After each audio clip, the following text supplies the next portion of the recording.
Olá pessoal, tudo bem? Meu nome é Thiago Prux, eu sou um dos sócios da Capitalizo, que é uma empresa de análise e recomendações de investimentos, e como é tradicional aos domingos, vamos fazer mais um Ações para ficar de olho essa semana, onde nós trazemos os principais destaques dos últimos dias e também aquelas ações que podem ter uma movimentação diferenciada nas próximas. Lembro que eu trago informações do mercado, do nosso setor de análise, e deixo claro o convite para quem não é inscrito se inscrever no canal, para quem gostar do vídeo, dá um like e compartilhar, e não esqueçam de deixar aqui nos comentários o que vocês esperam para a Bolsa aí nos próximos dias. Vamos iniciar aqui, né, pessoal, direto com a parte dos destaques econômicos no Brasil e no mundo. E eu lembro também que a versão desse vídeo, assim como os outros que a gente faz, estão lá no Spotify com a versão em áudio, tá? Trazendo os destaques econômicos, né, pessoal, no Brasil, na última semana nós tivemos a aprovação no Senado, na Câmara dos Deputados do arcabouço fiscal. Tivemos algumas alterações aí para equilibrar um pouco mais essa questão de despesas e receitas. Na forma geral, né, e tendo até o que a gente já esperou em algum momento, entendemos aí que acabou sendo positiva a formatação do arcabouço. Aqui no Brasil nós tivemos a divulgação do IPCA 15, que é a prévia da inflação oficial, subiu 0,28% em agosto, 0,28%, depois de apresentar uma deflação de 0,07% em julho e veio acima dos 0,17% esperados pelo mercado. Tiago, voltou a inflação. É o que a gente sempre comentou, né, pessoal? O Brasil é um país que tem tendências inflacionárias. Como a inflação estava muito alta nos últimos 2 anos, é normal esses meses que nós tivemos aí de deflação, no IPCA, no IGPM também. Vamos ter inflação, né? Mas a gente também não acha que agora, porque subiu 0,28%, nossa, vai tudo para cima de novo, tá? Essas questões a gente tem que olhar mês a mês, trimestre a trimestre, e a gente continua entendendo sim que a inflação está acomodada quando a gente pega aqueles níveis históricos do Brasil. Se a gente pegar o IPCA desde 98, 99, é uma taxa de 6% ao ano, né? Então, hoje a gente pode pensar no IPCA entre 3% a 5%, que seria bastante interessante, tá? A inflação acomodada é bom para que o Banco Central continue o movimento de queda de juros. E lá nos Estados Unidos, né, o Fed comentou que está preparado para elevar mais as taxas de juros se for preciso. Lá é o mesmo cenário que a gente já vem comentando há algum tempo. Nós nunca queremos apontar exatamente qual é o mês, a hora, o ano, o minuto, o segundo que os juros vão cair, mas lá também a gente já vê uma acomodação do crescimento da economia, mesmo com o desemprego aí nas mínimas históricas, né? Não tem muito mais para onde melhorar. A gente não acredita numa grande recessão nesse momento, mas por outro lado, né, a gente sabe, o ano que vem tem eleições, economia acomodada, desemprego acomodado, a inflação se acomodando. A gente espera que o Fed esse ano já indique o momento que ele possa cortar juros, seja esse ano ou seja o ano que vem. Para essa semana, né, pessoal, a semana vai ser muito agitada, bastante indicadores importantes aqui que vão ser divulgados. Nos Estados Unidos, o PIB do segundo trimestre na quarta-feira. Na quinta-feira, o principal indicador de inflação que o Fed acompanha, que é o índice de despesas do consumidor. E na sexta-feira, o payroll, que é o principal indicador do mercado, que traz dados do mercado de trabalho americano. E aqui no Brasil, segunda-feira, PIB do segundo trimestre. Na quarta-feira, dados de emprego. Na última semana tivemos alta do Ibov, né? Na outra semana a gente tinha comentado daqueles 13 pregões consecutivos de queda. Ainda assim, no ano, o Ibovespa sobe 5%, 5,5%, e DI voltou a subir, o índice de small caps caiu, o S&P em dólares ele subiu, né? O S&P em reais ele caiu porque o dólar caiu 2% na semana, o IFIX voltou a cair, o Bitcoin com uma baixa aí de 4% na última semana. Olhando a parte gráfica, né, pessoal, trazendo aqui os gráficos semanais, o Ibovespa segue na nossa tendência de alta aqui de médio e curto prazo, mesmo com essas baixas recentes, né, faz quase um mês que o Ibovespa está caindo, mas dentro desse canal e operando fora desse canal baixista, não tem como a gente falar em baixa nesse momento. E o dólar, né, que voltou a cair, segue aquele movimento principal de queda, mas voltou a lateralizar, não conseguiu romper para baixo os 4,80, tá caminhando aqui entre esses 4,70, 4,80 até a casa dos R$5. Já o IVVB, né, mantém aquela, entre aspas, lenga-lenga, que a gente vem comentando. O IVVB a gente poderia considerar nosso SP em reais, porque nas semanas que ele sobe, né, o dólar cai, na semana que ele cai, o dólar sobe, então ele apresenta essa lateralidade, apesar da tendência principal ainda ser altista. Trazendo os principais destaques de alta e de baixa, nós tivemos aqui o grupo Pão de Açúcar, caiu quase 28%, Lembrando, né, pessoal, que aconteceu um movimento de cisão, né? Muita gente, nossa, mas despencou tudo. Não, quem tem Pão de Açúcar, né, as ações caíram realmente bastante essa semana, mas recebeu ações do Êxito, né, que é daquela cisão que a gente já tinha comentado há algum tempo atrás, né? Então os investidores têm a opção de converter, vocês recebem BDRs, pode converter em ADRs até o próximo dia 2 de outubro do Êxito ou simplesmente vender essas ações aí no mercado. É importante essa parte operacional sempre ver com a corretora, mas quem tem Pão de Açúcar recebeu esses BDRs aí do Êxito. Tivemos aqui Sequoia, né, pessoal, que foi rebaixada 2 vezes, né? A última vez aí foi pela SP, que rebaixou para CC, ou seja, eles entendem que tem uma chance grande de um cenário de inadimplência da Sequoia. A gente já fez vídeo nos últimos dias falando sobre, né, a questão da possibilidade da empresa ser vendida, dela vender ativos. Ela está no momento que ou vai ou racha, como diz o outro. Tá? Inclusive, lá no rebaixamento de nota, a SP comentou que eles têm debêntures vencendo aí nos próximos dias para pagar juros e tem-se até dúvida se eles vão pagar os juros dessa debênture ou não. Uma situação bastante complexa aqui da Sequoia, que para o longo prazo a gente já falou algumas vezes que não tem recomendação. Tivemos aqui o grupo SBF, né, pessoal, que é dono da Centauri e da parte da Nike, aqui no Brasil também. Os resultados foram ruins, não tivemos nada novo, mas os resultados trimestrais foram ruins. Só a parte da Nike que foi um pouco mais positiva. Tivemos aqui a CVC, que também tinha divulgado resultados fracos no segundo trimestre, prejuízo, uma situação complexa da empresa nos últimos anos, a gente já falou algumas vezes, né? Desde aquela mancha de óleo que nós tivemos no Nordeste, quebrou a Avianca, quebrou Itapemirim, crise na Argentina, Brasil, enfim, uma situação bastante complicada e muita gente nos pergunta, poxa, Thiago, mas vocês não gostam desse segmento? O segmento é interessante, mas talvez lá fora tenham opções melhores, né? Quando a gente pega essa parte de turismo, Booking, Airbnb, são opções mais bacanas aí para acompanhar do que CVC. E tivemos aqui a Marfrig, né, que a gente já também fez vídeos aí nas últimas semanas, né, falando de todo esse negócio envolvendo o Brasil Foods, né, o aumento de participação no Brasil Foods, que no nosso momento não é tão interessante assim. E nós tivemos também quem tem ações da Marfrig recebeu bônus de subscrição, o MRFG1, que dá o direito de comprar as ações a 7,21. Ou vocês vendem esses bônus, ou vocês podem subscrever, que na prática significa comprar mais ações a 7,21. A mesma coisa que aconteceu com Itaúsa, né? A gente fez um vídeo essa semana para os clientes, fez um relatório também. Quem tem Itaúsa 2 lá na carteira também pode ou vender esses bônus ou subscrever, né? Para quem é nosso cliente, pode entrar ali no sistema que o relatório já vai estar à disposição.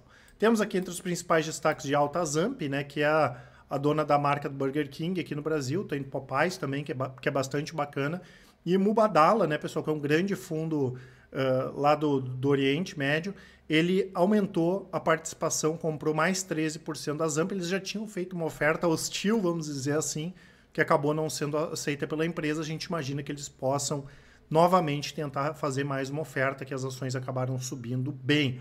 A Zamp foi uma empresa que subiu muito, cresceu demais, muito rápido antes da pandemia, teve sérios problemas na pandemia e vem tentando se reestruturar nos últimos trimestres. Temos aqui Jalles Machado, né, pessoal, e São Martinho, empresas sucroalcooleiras, né, que acabaram subindo bem. A Jalles Machado muito forte na parte de açúcar orgânico, uma das principais empresas globais nesse segmento, que é muito interessante. E nós tivemos, né, pessoal, a questão da Índia, né, proibindo a exportação de açúcar, né? Porque eles estão com problema de produção. Eu fiz um vídeo, acho que faz 1 mês e meio, 2, falando da questão do El Niño, e a gente comentou, né, principalmente lá na Índia, que a situação ia ficar bastante complicada. Por outro lado, a safra deve ser muito boa aqui no Brasil. Jalles Machado, São Martinho, Raízen, todas as empresas acabam se beneficiando com esse movimento. Tivemos aqui a Tenda, subindo quase 17% na semana. A empresa anunciou que vai fazer mais uma oferta de ações, querem captar ali quase 280 milhões de reais no total, isso para desalavancar, baixar as dívidas da empresa, né? A Tenda, que talvez daquelas do Minha Casa Minha Vida, junto com o Direcional, Cury, Plano e Plano, foi a empresa que vinha divulgando os piores resultados. No segundo trimestre os resultados já vieram bem fortes, inclusive é um dos destaques de alta, nos últimos 12 meses subiram mais de 200% as ações da Tenda, e a Kepler, que anunciou pagamento de dividendos. Já comento a respeito aqui desses pagamentos. Antes, pessoal, quero deixar 2 presentes para vocês. Um que é o nosso relatório grátis do mês, do Small Cap barato com forte potencial de crescimento.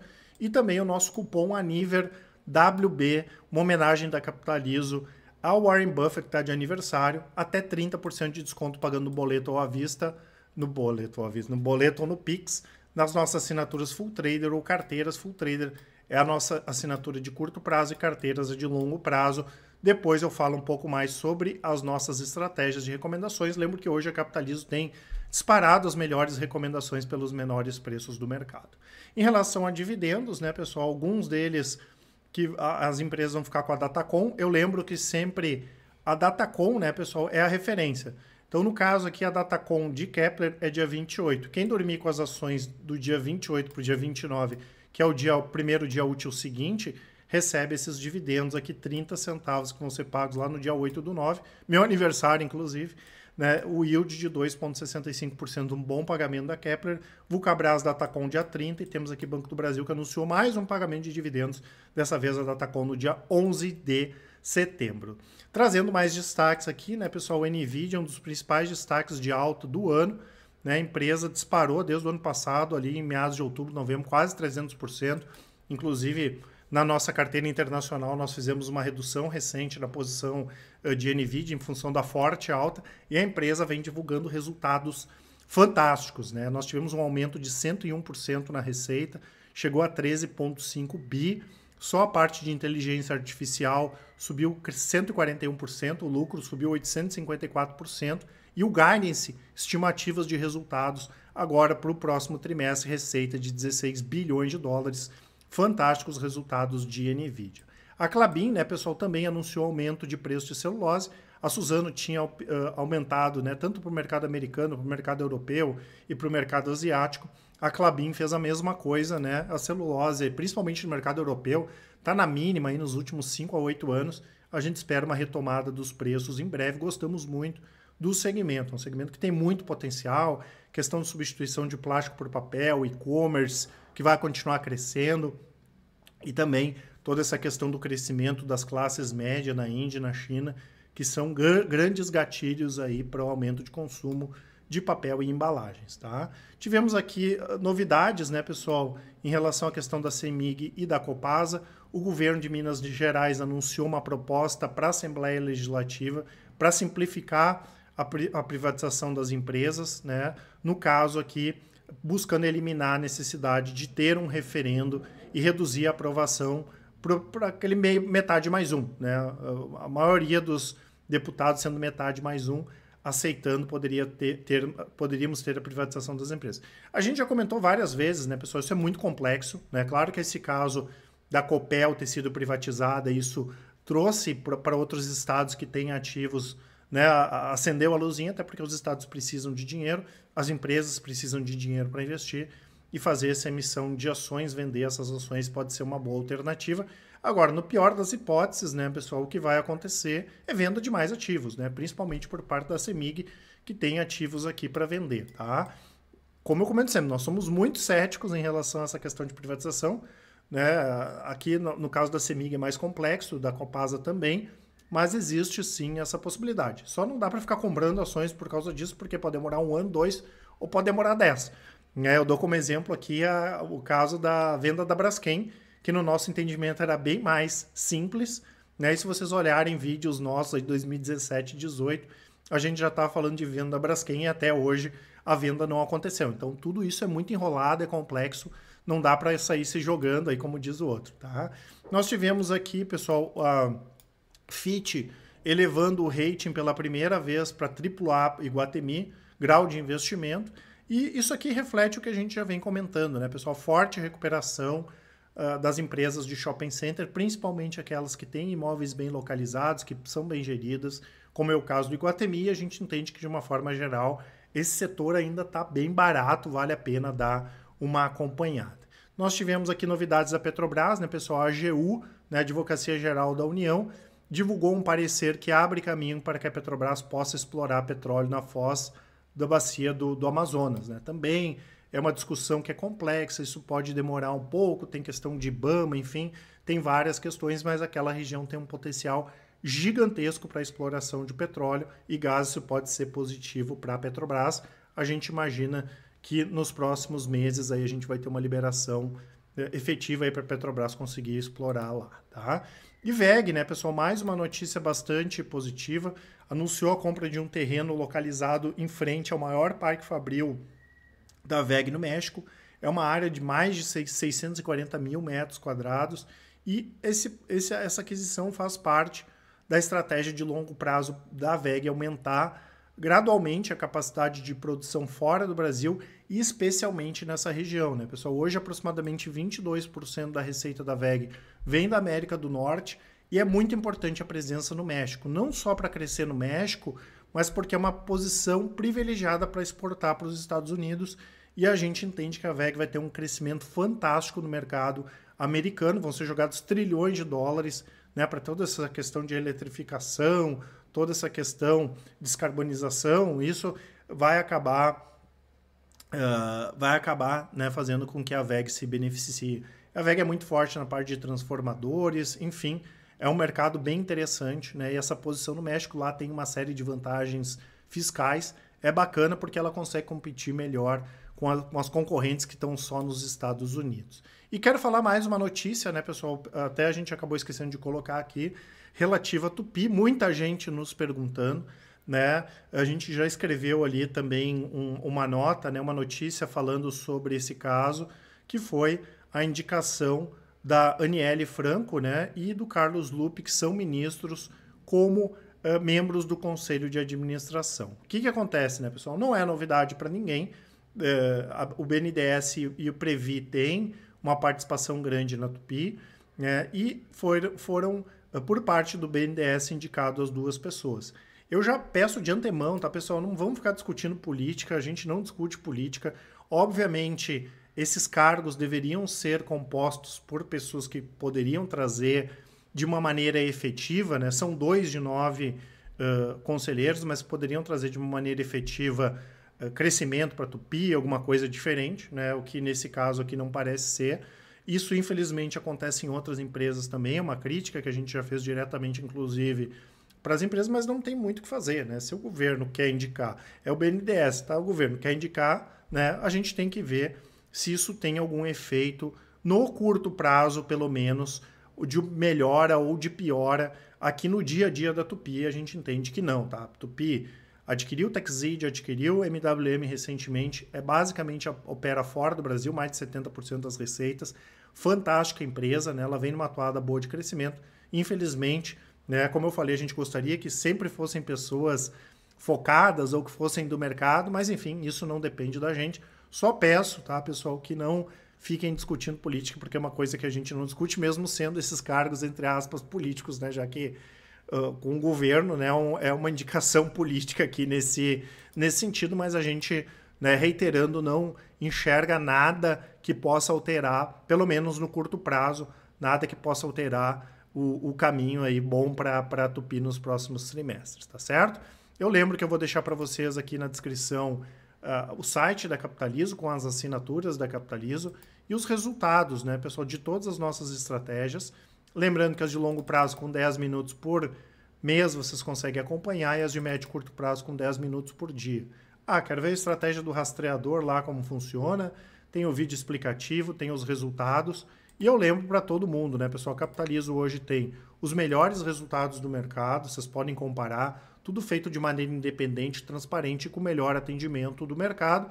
E se vocês quiserem conhecer mais, mandem um e-mail ou então já nos chamem no WhatsApp, né, deixem um áudio ou uma mensagem que com certeza o pessoal do atendimento vai auxiliar a todos. Um grande abraço e ótimos investimentos e uma ótima semana. Até mais!